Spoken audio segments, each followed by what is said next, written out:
मैं क्या बकवास कर रहा हूँ, मैं क्या बोल रहा हूँ, मेरे कंट्रोल में। अबे तू कंट्रोल में आ जा वरना तुझे काट के फेंक दूंगा मैं। डार्लिंग, सोना, लव, माय बेबी, तुम यहाँ क्या कर रही हो? तुम चली जाओ ऐसे, आज के दिन मुझसे कोई नहीं मिलेगा, प्लीज प्लीज तुम चली जाओ ऐसे। मैं तुमसे बात करने नहीं आई हूँ, मैं सिर्फ इतना पूछने आई हूँ कि तुमने डैडी से ऐसा क्या कह दिया कि उनका बीपी लो हो गया, उनके लिए डॉक्टर बुलाना पड़ा। ओहो, तो बुड्ढा बच गया। हाँ? मैंने तो सोचा था कि अब तक निकल लिया होगा। क्या बकवास कर रहे हो? बकवास नहीं, मैं सच बोल रहा हूँ। मैंने तो उनसे भी साफ साफ कह दिया कि मैंने उनके नाम और दौलत के चक्कर में तुमसे शादी की थी। हाँ, तुम्हारे पीछे मैं लट्टू बनकर इसलिए पड़ा हुआ था, तुम्हारी गाड़ी के सामने मैं झूठ मूठ कूदा था, मगर तुम इतनी बेवकूफ लड़की हो कि इतना छोटा सा झूठ नहीं पकड़ पाई। तरबूज में कान नाक मुंह फिट किए हुए तुम्हारे बाप की शक्ल की इंसान की मैं पूजा करता रहा, ये सोच करके वो मेरी जिंदगी की छतरी बनेंगे, मगर तुमने मेरे सर से छपराई गुल कर दिया। सम्मान और खुदारी के चक्कर में तुमने मुझे मदारी बनाकर छोड़ दिया। सॉरी सोना, सोना मुझे माफ कर दो सोना। सोना, मैं क्या करूं, मेरे मुंह से सच ही निकल रहा है। तुमने बोल लिया ना, मैं अपना जवाब कोर्ट में दूंगी। हे भगवान, अब मेरा डिवोर्स होने से मुझे कोई नहीं बचा सकता। ये क्या हो गया मुझसे? सिर्फ मेरा बेटा चिंटू बचा सकता है। चिंटू बेटे, मैं आ रहा हूँ।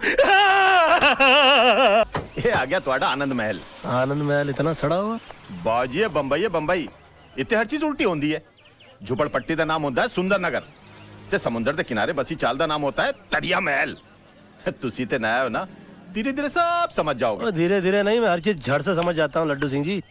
मैं समझ गया हूँ कि मेरा ये जो दोस्त है ना, इसने अपनी औकात के हिसाब से जगह चुन ली है। राज, मेरे दोस्त, मेरे भाई, मेरे प्यार, तू कब आया यार? अरे बस मोहन यार, हम भी आ गए आपके सपनों की नगरी में अपनी किस्मत आजमाने के लिए। ये किताब पकड़वा। क्यों क्यों क्यों? सामान निकालना है ना, इधर से भी निकाल, ऊपर से भी निकाल। ओ अच्छा, मास्टर आदमी है यार। हाँ लड्डू सिंह जी, कितने पैसे हो गए आपके? 62 रुपए 75 पैसे। 62 रुपए। 500 रुपए का छुट्टा आपके पास? बाजी, हाँ? सवेरे सवेरे साढ़े को छुट्टा कितों आएगा? ए मोहन, एक काम करना, इनको 65 रुपए दे देना, 35 मुझको दे देना, बाद में हम लोग हिसाब करेंगे। ओके? आते ही शुरू हो गया। लो जी, पैसे निकालो जेब में से। और सिर्फ 100 निकालना बस। और मेरा यार है राज।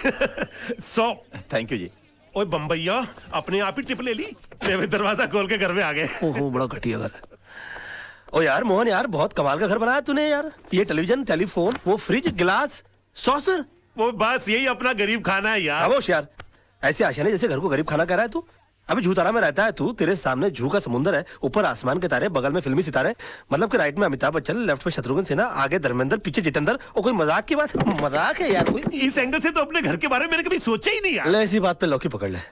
अरे मैं तो बोलता हूँ कि मोहन, ऐसी खूबसूरत जगह के ऊपर चटाई बिछा के भी सोने मिल जाए ना मुझे, तो भी मैं अपने आप को नसीब वाला समझूंगा। हेलो, चटाई क्यों भाई? किस लिए चटाई? जब घर पे बिस्तर तकिया तो वाई कराई फॉर चटाई। तू तो इमोशनल हो गया। ठीक है, अगर तू चाहता है कि मैं बिस्तर पे सोऊं और तू चटाई पर सोए तो ये तेरी मर्जी है, लेकिन एक बात पक्की है, मैं तुझे 500 रुपए किराया जरूर दूंगा। 500 रुपए? अरे यार, फिर हर्ट हो गया तू बात बात पे हर्ट क्यों जाता है भाई? हाँ, मैं जानता हूं कि तू मेहमानों को भगवान की तरह समझता है, और अगर तू चाहता है कि मैं मेहमान की तरह रहूं तो ठीक है, मैं मेहमान की तरह रहूंगा। हाथ जोड़ता हूं भाई, गलती होगी, आगे से किराए की बात नहीं करूंगा। चाय बना दे। मास्टर आदमी है तू। और जल्दी बनाना, फिर चल के तेरा ऑफिस भी तो देखना है मुझे। चाहता तो खुल गया। राज, ये है हमारी कर्म भूमि। हाँ वो तो ठीक है, लेकिन अपना ऑफिस है कहाँ? ऑफिस? Good question. ये रहा मेरा ऑफिस। कुर्सी, टेबल, टाइपराइटर, किताब, छतरी, एक और कुर्सी, ऑफिस। ये ऑफिस है? यार मोहन, तू तो ग्रेट आदमी है यार। मैं तो तुझे अच्छा खासा बेवकूफ समझता था, तू तो बहुत इंटेलिजेंट निकला। ये कंसेप्ट किसका है? मेरा। हट, बगल हट। बड़ा चालू आदमी है यार। मतलब कि मैं तुझे बेवकूफ समझ रहा हूँ और तूने मुझे बेवकूफ बना दिया। अरे गजब का कंसेप्ट है यार। अच्छा, ऐसा ऑफिस देखा ही नहीं मैंने पहले कभी। ना रिसेप्शन का चक्कर, ना प्यून का लफड़ा, यानी कि क्लाइंट वहां से ऑटो रिक्शा से उतरेगा और सीधा वकील से मिलेगा, बीच में कोई रुकावट ही नहीं। अरे गजब का। बगल हट, बगल हट। तू देख लेना मोहन, कुछ ही दिनों में ये जो कंसेप्ट है ना, ये सारी दुनिया फॉलो करेगी, और दुनिया के बड़े बड़े लोग एक दिन तुझे इस छतरी के नीचे मिलेंगे। बैठ ना। थैंक यू यार। अरे वहां नहीं, इधर बैठ, मेरे बगल में, मेरे बगल में। Thank you for inviting me to my own office यार। ले, मैं बैठ गया। मोहन, बोल इसे क्या कहते हैं? दोस्ती। दोस्ती नहीं बेवकूफ, इसे कहते हैं राज एंड मोहन एसोसिएट्स।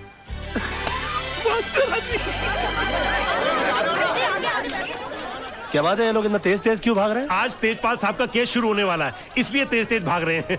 ये तेजपाल साहब कौन है? शहर के मशहूर बैरिस्टर, बहुत ही तेज आदमी है। आज कोर्ट में आर्गुमेंट करने वाले हैं। चल, we will take some lesson from him, कुछ सीखने को मिलेगा। अब इतना बुरा वक्त आ गया कि दूसरों से सीखना पड़ेगा। चल तू बोलता तो चल के देख लेते, आजा। चल। अरे रुक तो सही, ऑफिस तो बंद कर लूं। बंद हो गया, चल चल चल। योर ऑनर, हर सबूत, हर गवाह यह साबित कर चुका है कि एंथोनी ब्रूटो का खून इस मासूम दिखने वाले विनय परब ने ही किया है। इस शख्स की उम्र 19 साल है, सिर्फ 19 साल। और जो शख्स 19 साल की उम्र में खून करने जितना खतरनाक हौसला रखता हो, वो आगे चलकर क्या नहीं कर सकता। यार जिस तरह से इस पब्लिक प्रोसिक्यूटर ने इस मासूम लड़के के खिलाफ जीरा की है, इस चमन को तो कोई बचा ही नहीं सकता। भैया, जिसे कोई नहीं बचा सकता ना, उसे सिर्फ तेजपाल बचा सकता है। कोर्ट में हम लोग। योर ऑनर, प्रोसिक्यूशन ने मुलजिम के बारे में बिल्कुल सही कहा। इसे कड़ी से कड़ी सजा मिलनी चाहिए, सजाए मौत या उम्र कैद।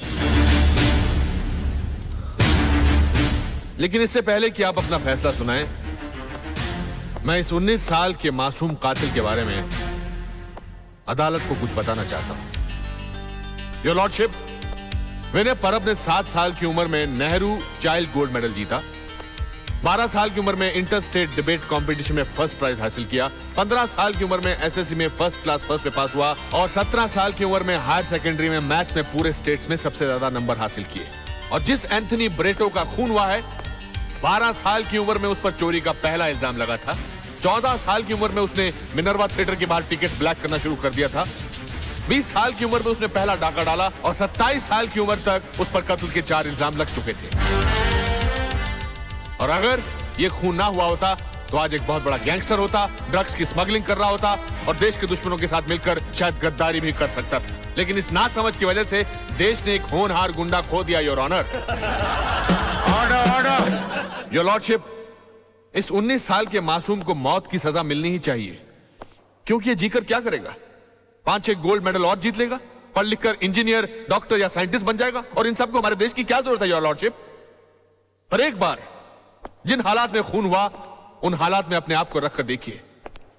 एंथनी ब्रेटो इसके घर वालों को सताता था, इसकी बहन को छेड़ता था, इसने पुलिस में रिपोर्ट लिखाई लेकिन पुलिस ने कोई एक्शन नहीं लिया। एक दिन एंथनी ब्रेटो इसके घर पहुंचा, इसकी बहन को अकेला पाकर उसके साथ बलात्कार करने की कोशिश की। इत्तेफाकन उस वक्त एक घर पहुंचा, इसने वही किया जो इस दुनिया का कोई भी छोटा या बड़ा, ताकतवर या कमजोर इंसान अपनी बहन की इज्जत बचाने के लिए करता। जो आप करते, जो मैं करता, जो अदालत में बैठा हर भाई करता, इसने एंथनी ब्रेटो का खून कर दिया। Your honour,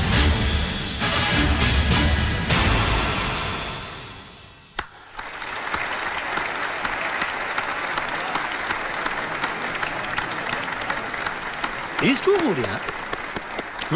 mind blowing. Tejpal साहब, एक नजर इधर सर प्लीज। यार मोहन, ये तेजपाल बड़ा कमाल का बंदा है यार। अरे भाई, तभी तो एक हियरिंग के लाख रुपए लेता है। क्या बात करता है? किसी भी केस को स्टडी करना एक अच्छे वकील का फर्ज होता है, एंड दैट्स माय होमवर्क। इसके बगल में हैंडसम टाइप का लड़का कौन है? वो इसका दामाद है आदर्श, इसके ऑफिस में काम करता था, बेटी से प्यार हो गया तो शादी कर ली तो बगल की पोजीशन हासिल कर ली और आज सब कुछ है इसके पास। यार ये तो ज्यादा बड़ा वकील हो गया यार। वो कैसे भाई? अरे सीधी बात है, देख, इसने जिंदगी भर तकलीफें उठा कर लाख रुपए हीरिंग के लेकर इतने पैसे कमाए। इसने इसी बेटी से एक बार हाँ करवा दी और करोड़ रुपए अंदर कर लिए। हो गया ना बड़ा काबिल आदमी यार। I am nothing more to say, thank you very much, thank you.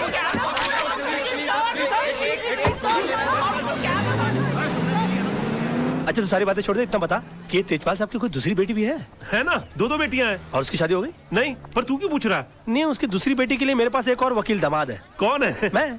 ये कौन है? बहुत बड़ा आदमी है, तू नहीं समझेगा। ओ, मैं मतलब तू है, पर तू उसे बिना देखे शादी कर लेगा? रुको रुको रुको, शट अप! कोई गेट पर क्यों नहीं है? सब लोग अंदर क्या कर रहे हो तुम लोग? हाँ, कहाँ रहते हो तुम लोग? हम तो पीछे रहते हैं। पीछे? तुम्हें पगार पीछे रहने की मिलती है आगे रहने की? खुराना साहब को बोल के छुट्टी करवा दूंगा सबकी।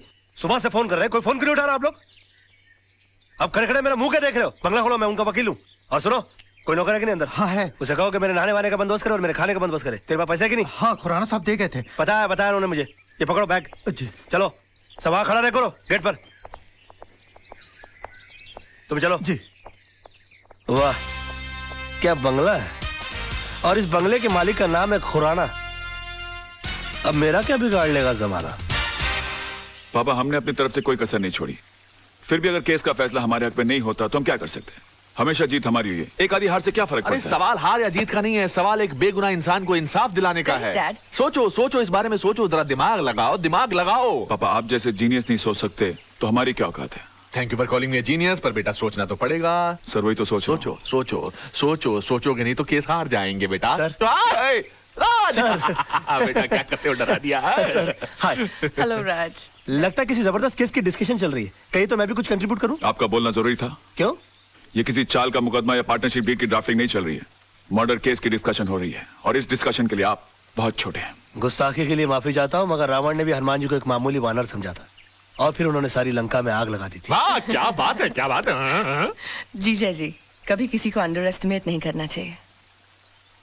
सर, आप ये मनोहर तांबे के केस को लेकर परेशान हो रहे वही हैं। तो बात है यार, समझ में नहीं आ रहा क्या कर। ये मनोहर तांबे वही है ना जिसके साथी ने उसके ऊपर जानलेवा हमला किया और उसने अपने सेल्फ डिफेंस में उसका मर्डर कर दिया? हाँ, या। मगर सर, जज को इस बात पर कन्विंस करना बहुत डिफिकल्ट है, क्योंकि जज ने उसके खिलाफ बहुत अजीब सी राय कायम कर ली है, क्योंकि वो 3 साल से सजा काट रहा है चोरी के इल्जाम में। और उसके जितने केस के जितने आई विटनेस है वो सारे के सारे गुनहगार हैं। और पॉइंट ये है कि अदालत किसी गुनहगार की बात का विश्वास क्यों करेगी? तुम्हें तो इस केस की सारी हिस्ट्री मालूम है। गुड, सारी खबरें रखते हो। हाँ? सर, मैं आपका चेला हूँ, और चेलों को गुरु की हर बात की खबर रखनी चाहिए। Thank you. खबर रखने से यहाँ कुछ नहीं होता राज साहब, मसला यहाँ केस जीतने का है। उसका हल भी है मेरे पास। मेरे पास एक ऐसा सबूत है जिसे जज के सामने पेश करते ही ये बात साबित हो सकती है कि सेल्फ डिफेंस में आदमी किसी का भी मर्डर कर सकता है। कैसे? ऐसे।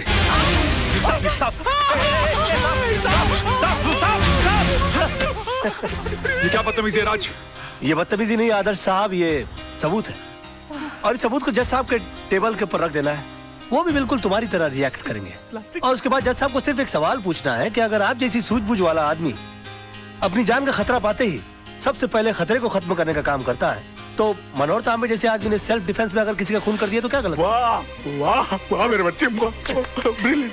To cool and too cool, deadly. तुम्हारे दिमाग में ऐसी आइडिया आते कैसे हैं यार? सर, मैं आपका चेला हूँ, मैं नहीं सोचूंगा तो कौन सोचेगा? क्या कर रहे हो? प्लास्टिक।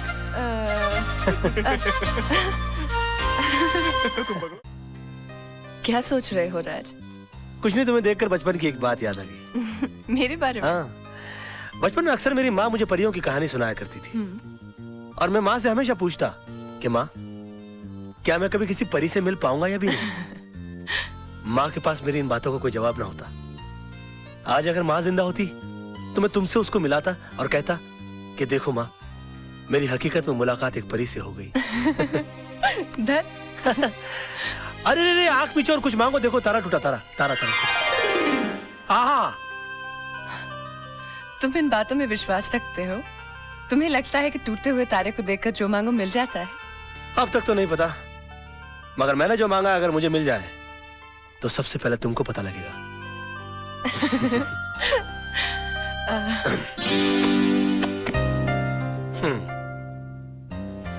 चले? चलो। छोटी मैम साहब, ये डायरी राज साहब की है, लगता है वो इसे भूल गए हैं। अच्छा, जी थैंक यू। जी।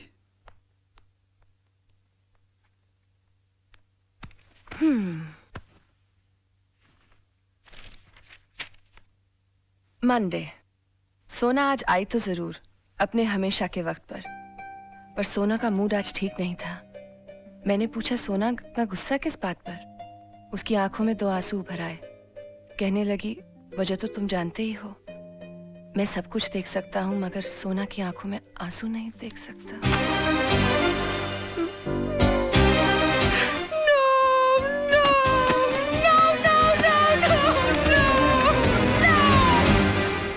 मोहन प्यारे, ये समझ लो कि शहर के सबसे बड़े वकील तेजपाल फंस गए मेरे जाल में। आज सुबह से लेकर शाम तक मुझे बेटा बेटा कहकर जबान नहीं थक रही थी उनकी, और मैं अपने दिल में बोल रहा था कि बेटा नहीं बाबूजी, दामाद बोलने की आदत डालो। अरे दामाद तो तब बनेगा ना जब बेटी मानेगी। अरे वो भी मान जाएगी, जब पेड़ी हिल गया है तो फल तो गिर ही जाएगा अपनी झोली में। ओए राजा मत देख, जागते हुए सपने मत देख, जा भाई, रात बहुत हो चुकी है, जाके सो जा। अरे अभी कहाँ, अभी तो वो आने वाली है। क्यों, प्यार का इकरार हो गया है क्या? नहीं, अभी तक हुआ तो नहीं है। तो फिर इतनी रात गई, क्या टाइम पूछने आने वाली है? नहीं, उसके दिल में दरअसल मेरे लिए प्यार बहुत है, लेकिन आज उसका इकरार करने आने वाली है वो। चल ना, कितना बोर करेगा, तेरी भाभी अभी डोरबेल बजाने वाली होगी। Bye bye.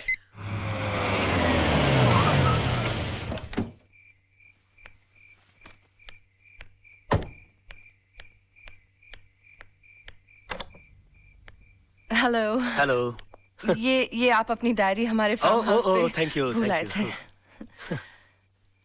Okay okay bye bye. Bye. By the way, हाँ, ये सोना कौन है?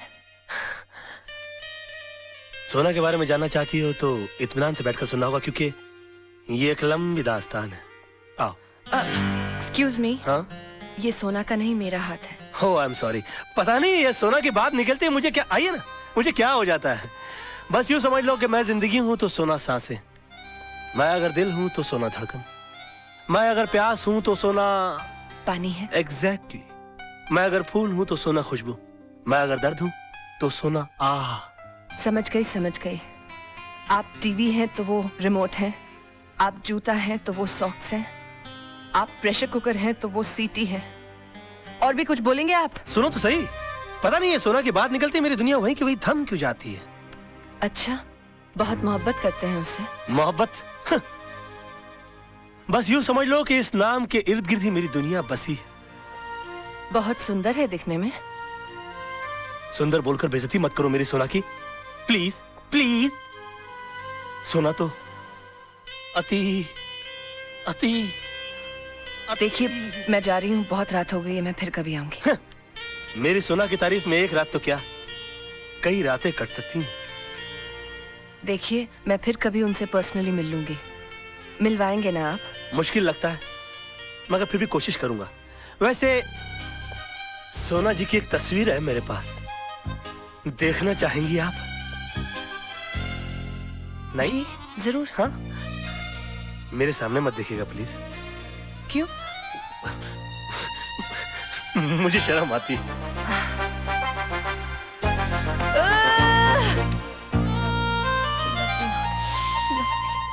सोना की तस्वीर,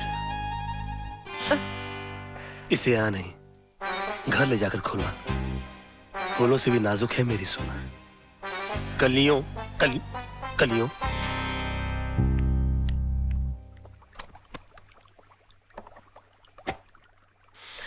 हम दाना डालें और मछली न फंसे, ये तो हो ही नहीं सकता। सोना पंखा है, मैं हवा हूँ। सोना ये है, सोना वो है, सोना ऐसी है, सोना वैसी है।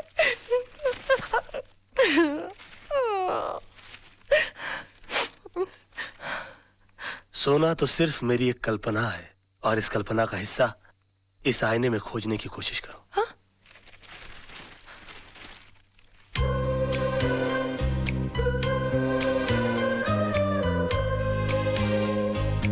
अरे अब शर्माती रहोगी कि आगे भी पढ़ोगी? अरे पढ़ो तो। एक छोटा सा काजल का टीका लगा लो, मेरी नजरों से अपने आप को देखोगी तो नजर लग जाएगी। He loves me, he loves me, he loves me, he loves me, he loves me. सोना कैसी है, सोना ऐसी है, सोना बहुत बहुत बहुत खुश है।